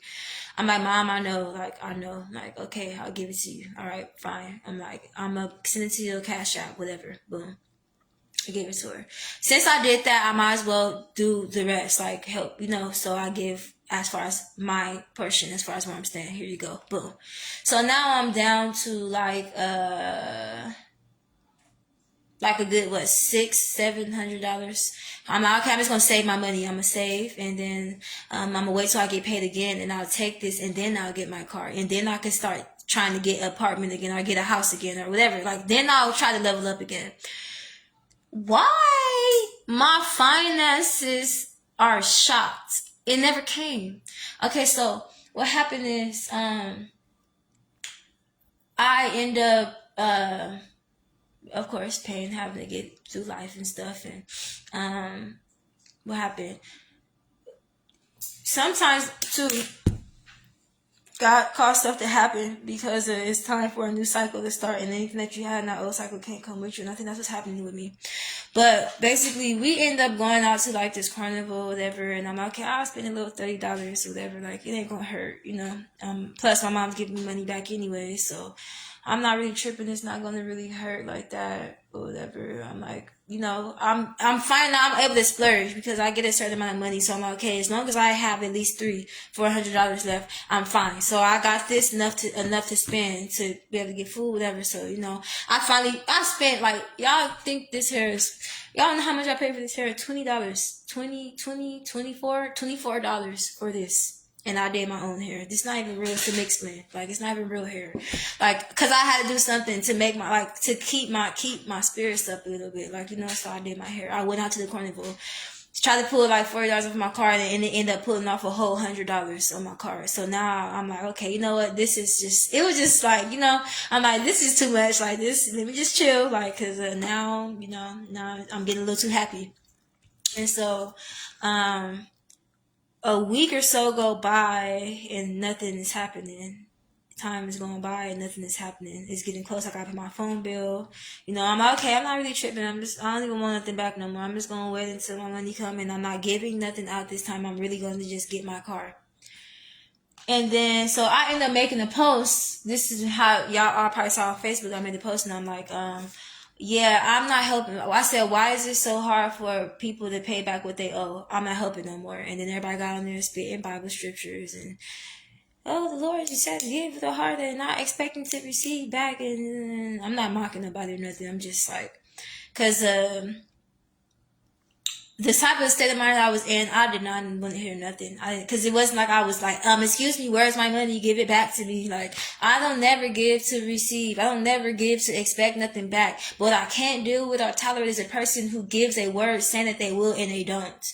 Because then now I'm going to push back on you. Now I know not to trust your word, because I'm giving from a place where I don't even have to give. And it's because you're in something that I see that if it was me, I want someone to help, so I do. So I'm not like, you know what I'm saying? So they're like, oh, the Lord, yeah, that's why it's important for you to give, and that's why you should pray before to see if the Lord is telling you to help this person. I'm like, I'm not talking to no baby Christian. Like, I'm not a baby in this. I understand and I know. This is what I be meaning by people speak to sound wise, or they sound like they know something, or maybe it's to make them feel good. Who knows? I don't care. Get off my stuff.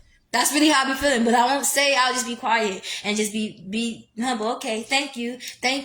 All the more reasons of why I will not be helping anymore. Because I am the help. I don't get help though. Like, you know? So it's like, and then after a while it gets tiring, especially when now you got people, hey, why are you like this? And hey, why don't you have this? And why is your lifestyle like this? And why this, that, and this, that, and it's all because you're a giver. It's because you're sowing into those that don't sow back. Like you are doing things that, you know, and it's annoying. They're like, hey, why did they expect for you to be here when you still stuck here because you're trying to do this and you're trying to help them and you're trying to be this type of person. They're telling you on this side, you need to be a soul, you need to give, you need, if you guys to give. And it's just like, shut up. Please go away. Leave me alone. They're like, please. And it's like, I don't like to be like that.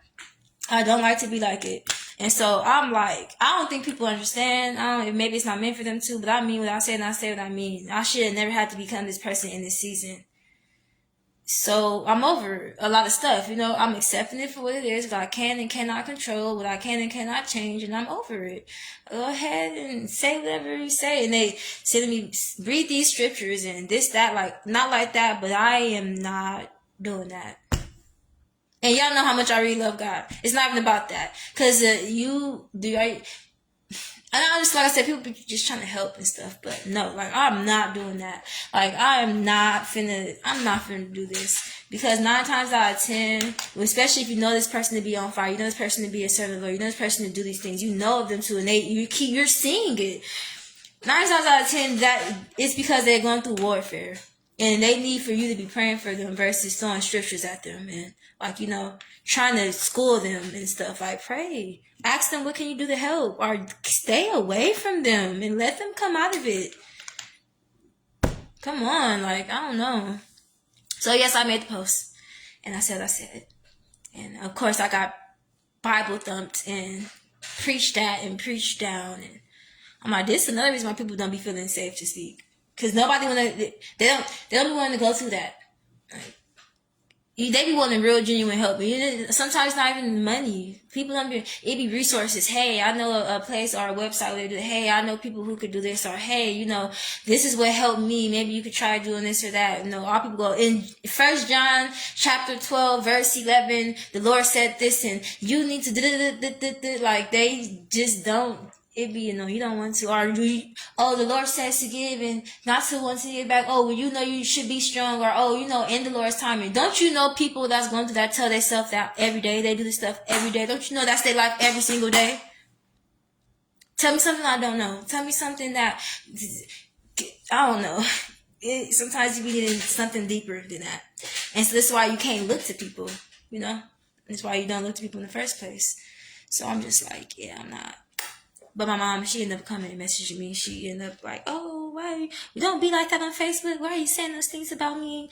I thought you changed, but I guess not. You don't give a F about your family. And yeah, when I get money, I'm going to pay you back, and I'll never want to ask for help again. And I'm in a situation, and I'm just like, Mom, you're not the only person that I helped and they never gave back to me. You're not the only person. You're not, like, people be guilty for real. I'm like, you're not and it just be annoying. Like, more be added on. It's like, dang, I'm just gonna be quiet. I'm just not gonna say nothing. Like, nigga, I feel like, got no voice. Like, zero. Just, bye. Like,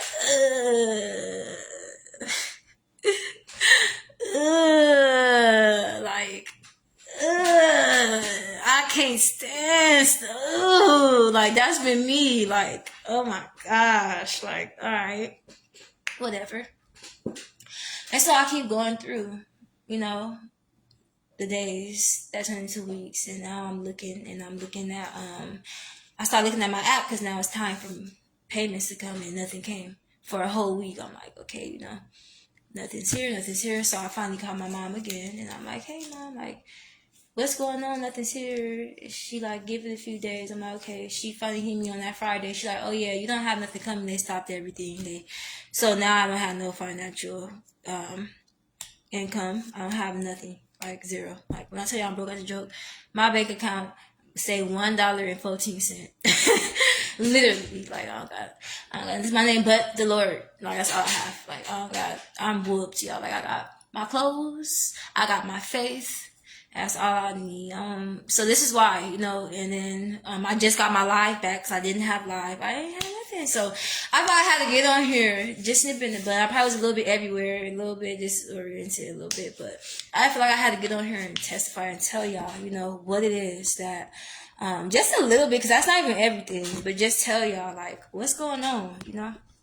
Why y'all see me on, but I ain't preaching? Why y'all see me on, but I'm not, you know, part of the reason is because I couldn't, and then the other half was because I didn't have nothing good to say when my life was really bad.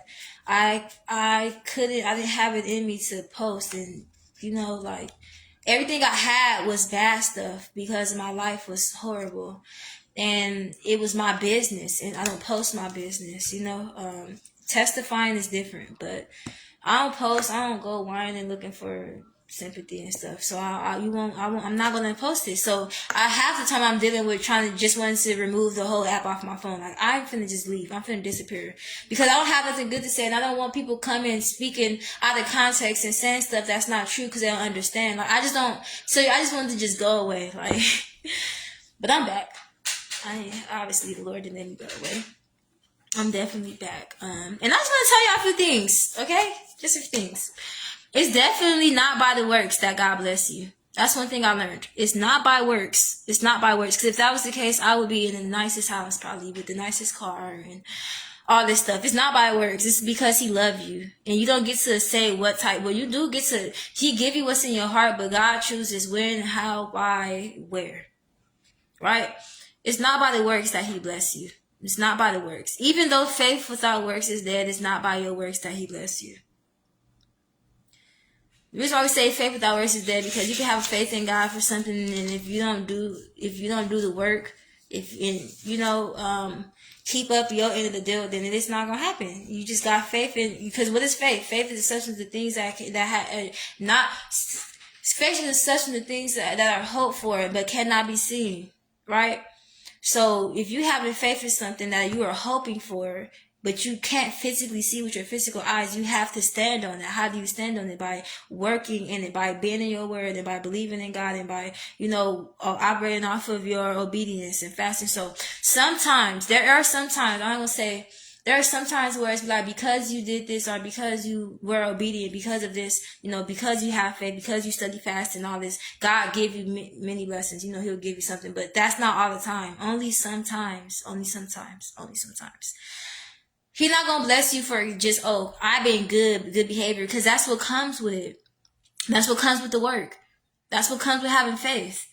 What is work? Work is obedience, faith, fasting, praying, studying, evangelizing, being a good servant, being a servant of God, being a living sacrifice. So faith without works is dead, but it is not by the works that God blesses you. He blesses you because he loves you, not because you did all this good work and because you was being, obedient. And you get blessed by your obedience, yes, because obedience is better than sacrifice. Don't get me wrong. Because God told you to do these things and you did the work. And because of this, sometimes you get blessed by obedience, yes, when you're being tested. But ultimately, God blesses us because he loves us, not because we did the work. I'm just saying, all right, don't believe me. You go try to be good and do all this stuff, and you doing it because you want God to bless you and watch him not bless you. And you get tired of doing all that stuff, and it's like, because what was your heart at? Was you doing it because you loved me? Because it was really who you was? Now expecting nothing back, or were you doing it because you thought I was going to bless you for it? Because I'm not doing it because I'm going to bless her because I want her to do all this work. I'm going to bless her, and in return she's going to do all. No, I'm blessing her because I love her. I'm blessing him because I love him. They're doing the work because they love me. They're doing the work because it is them. Because I am in them as they in me. I abide in them as they abide in me. They're doing the work. And I bless them because I love them. I understand why we were led to believe that we are blessed by our work. Because that's not the truth. So this is why we see people when we go, oh, well, they preach, they do this, that, and they do everything. But they just we see they be the ones who have the least sometimes. It's because of God. It's because God not blessing them because of their works. We got people that go, oh, I did all this, that, and God have not moved for me. It's like, cause you trying to con him. You trying to trick him to working, to giving you a blessing because of what you did for him. Like, God don't need nothing from you at all. He'll do it because he love you. And being a living sacrifice is all those things nipped in the bud. Being a living sacrifice is doing the work, is having faith, is being obedient, is doing all that. Not for yourself, but for the souls that are here that you're supposed to be winning. For the Lord, which is the purpose. Being a living sacrifice is all those things. Put it into one. It's nipped in the bud. It's all those things. Another thing I learned is, it's the difference between holding somebody accountable and versus being judgmental or condemning them. When you hold somebody accountability is when you helping the person stay on track, when you helping them to not lean to the left or the right or to fall backwards, and you hold them accountable for it. Say for instance, I'm like, okay, I want to fast for the next 2 weeks. I'm gonna need somebody to be there, so when I go pick up some food, they go, hey, you fasting? Like, you need to come on, let's go get in our word together. Like, come on, that's what holding person accountable for. If I say I want to start a business or I want to do this, I need a person to come calling, hey, have you did this? Nope, I'm not. Nope, well, and next time I call, you better have this done. You better have it. That's them holding you accountable. You need somebody to push you, to hold you accountable. Being judgmental is seeing the person going through something and not having, and you are saying you're judging them based off of it. Versus, okay, so for instance, I'm using the same example. Say for instance, I want to start a business. Instead of you saying, hey, have you got this? It's like, oh, you ain't got this because you don't want it enough, and you did it. Like, you just judging me because of what it looked like. I mean, you don't even know. I just need a little bit of motivation. I need to be pushed up a little bit. I need somebody to help me, to hold me accountable. Being judgmental, and then you condemning them, because now you telling them, now oh, you're just lazy, you're not hungry enough, you're not thirsty enough, whatever.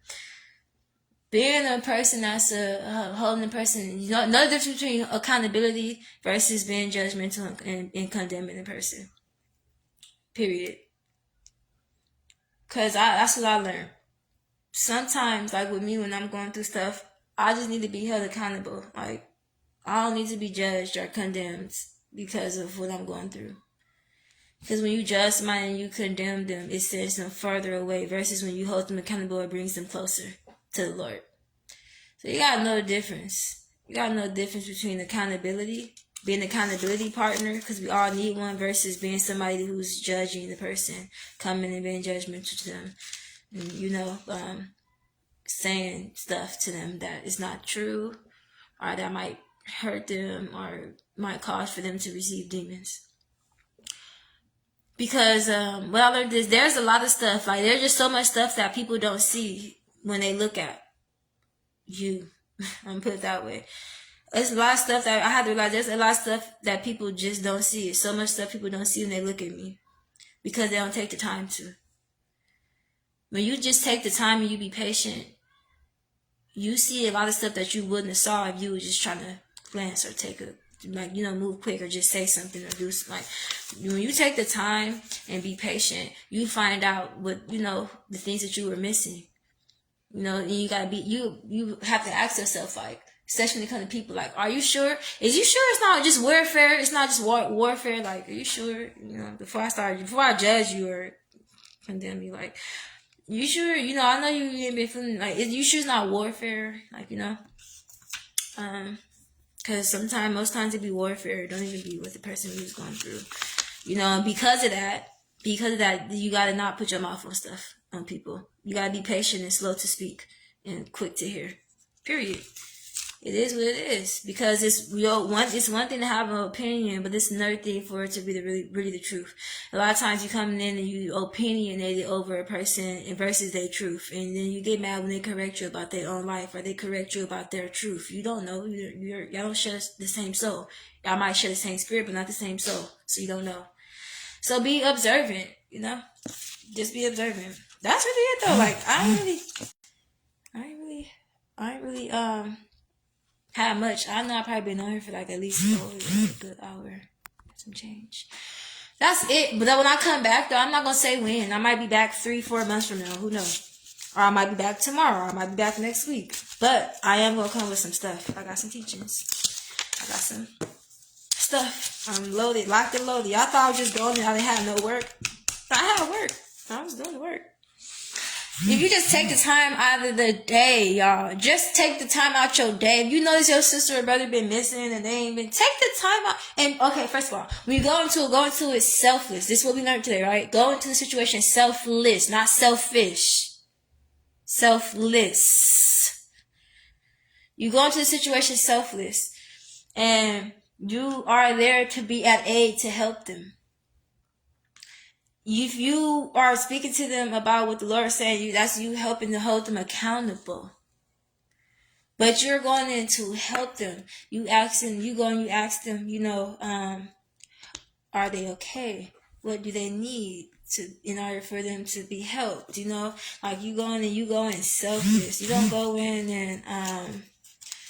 and be about yourself, or you get frustrated in the midst and become about yourself. Like, you know, just take the time out your day to go and talk to. Let's get up. And take the time out of your day to ask people. You know, check on people, check on your people, and love them, and be there for them, and help them, because you don't never know what's going on. Instead of going and assuming, oh, they're out of, or they're this, they're that. Like, talk to them, help them. You'll find out if you be patient, if you listen to them, if you take the time to really, you know, demonstrate that love that God gave you. If you're not getting the word with that, go pray to God, ask Him to reveal it to you. Make sure your heart is clear and pure in the right position. He'll give it to you. If not, He won't give it to you, because He knows what you will do with the type of information. You won't help them. You use it to the best of your ability. So go make sure your heart is clear. Pray to the Lord and let Him reveal to you. Ask Him what He wants you to do, and you do so. Help people. Help, because man, people be crazy. People be people out here. But that's kind of all I have as far as this. I've been a little dull, y'all. But nonetheless, though, my fire's still there, my faith's still there, hunger and thirst still there. Nonetheless, but we just gotta learn to be that body of Christ that we were called to be, and be the servants of God that we are called to be. And we got to check on the strong people, the people that's strong, the people that's always, you know, the people that's always being the ones to help other people. We got to check on them, the people that's always willing to be the living sacrifice, because they need help too. They need prayer too. They need love too. It's like, oh, we be like, oh, they'll be all right. God got them, and it's true, they will, and they do, and He do. But it don't hurt. It'd be nice if showed a little bit, you know, compassion, and you actually humbled yourself and cared enough to check. Then you would know why you ain't seen them. Then you would know why, you know, they ain't been them. Then you will understand better versus going off your own understanding. I'm drained, y'all. I'm going to get off of here. My inbox is open. Okay. I only see Tierra right now. I don't see nobody else here. But I know it's like 5 of y'all because it say 5. I only see Tierra though. So everybody that's here, I love y'all. Y'all got anything to say or like that? Go ahead. Floor is open. I think I'm finna take this hair out though. It's been in for over a month. And I don't like it. I cut it. It was long. But I cut it. I'm gonna take it out now. I didn't want to take it out because I don't know what I'm gonna do to my hair. I don't know comb it. I don't have no stuff for my hair, so I'm just like been trying to keep it, but my hair is grown out like a lot. But yeah, y'all just have to come on here and shed some light a little bit. I knew though when I came back, I wasn't just gonna come back trying to teach or preach or prophesy. I could have did all that today, like. But I'm like, no, I'm gonna go on here and be transparent and be authentic and talk to them about what I've been going through for a little bit. And I honestly thought I was going to be quick with that and spend more time on these these little pinpoints. But actually, it took more time with the testimony, and I flew through these like it was nothing. But yeah, that's all I really have to say as far as, you know, keep going. You don't gotta look like what nobody else think it should. You don't gotta amount to nobody else. It's not about the people. It's not about the work. You're gonna make mistakes. It's not about the work. Even though you should do the work. It's not about the work. It's not about that. I don't care what you can remind God as much as you want to about what He said He gonna do for you, and you can do everything that they say to do in the book. And then stuff may still not happen for you. And then sometimes it's because God has the ultimate plan. He knows. He knows. He understands. And, yeah, you know, I'm about to pray. I'm definitely pray us out, and then I'll be back. I don't know. I feel like right now I always do this stuff. Like right now, I feel like I want to come back more, and I want to go live more, and I'll be back again tomorrow and say that. But sometimes I say stuff and it don't even be what it is. It be other things in plan. So hopefully I'll be back again tomorrow or the next day. Tomorrow's Sunday, huh? I might. I don't know. Like I said, I might be back 3 months from now. Y'all don't know. I don't know, big dogs. But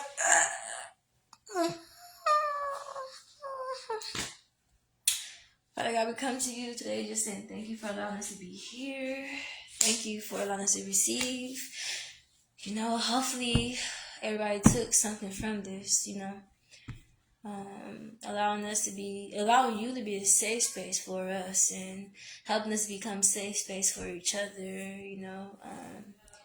we ask you remain with us as we get off of this live and you continue to work on our hearts, give us more patience, be our strength, continue to give us love, tender love and care, and we say this with all thanksgiving. Amen. Whew. I've been crying a lot, y'all. I love everybody. Love, y'all. But I'm out of here. Okay? God bless.